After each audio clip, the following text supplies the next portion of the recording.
Good afternoon. I haven't actually spoken with you before, which is unusual since I've been attending this university for years, but when I came here in 2008, it was after a long series of immigrations that my parents undertook that started in Pakistan in 1980. And the reason they left has been made clear to me as a result of wanting to escape the dehumanization brought about by a military security state and Islamic theocracy.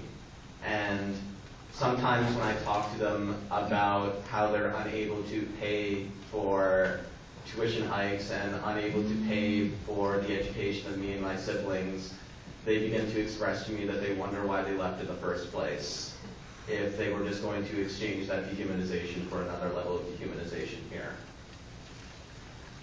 And perhaps this entire issue needs a bit of humanity to it. I've heard you speak about tuition hikes as if it's something that needs to happen, as if it is something that is required in order for the economic security of this university to be held. And perhaps this is the wrong logic to be adopting. And perhaps you need to understand that every time you raise tuition, you add another level of stress in my family dynamics themselves. I was forced to watch my father driving me home and then stop the car last year and burst into tears and look at me and say, I don't know what to do. Well, how am I supposed to pay for you?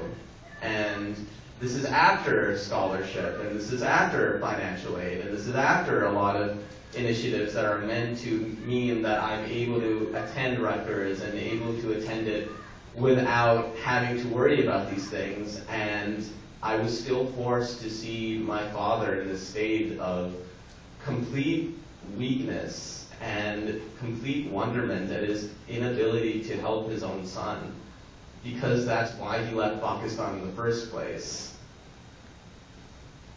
And I want you to think about John's metaphor regarding the sword of Damocles, because that's what it is for all of us. This isn't a matter of facts and statistics. This isn't a matter of personal bank accounts. That doesn't even remotely begin to express the emotional turbulence that's brought about by scarcity. Scarcity is something that has nearly destroyed my entire relationship with my father. It's nearly destroyed my entire relationship with my mother. It's nearly destroyed my hopes and my dreams and my capacity to pursue them. When I have to think about postgraduate plans, I no longer just have to think about maybe getting a low-paying job in another city or another country where it's best able for me to have future success, as used to be the case. I have to think solely about how to get rid of $15,000 of debt, which for some reason is considered low end these days, but I can assure you is a rather large amount of money for those of us who don't have it. And I hope you consider those facts. In Goethe's Faust, Mephistopheles says to the title character that all theory is gray, and that green is the golden tree of life.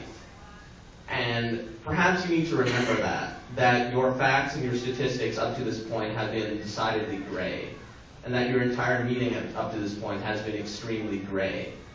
And that in order for the golden tree of life to actually spring forward, and for you to consider the needs and interests of students, which is the reason you should be in these positions, you have to consider the emotional impact of your decisions. Thank you.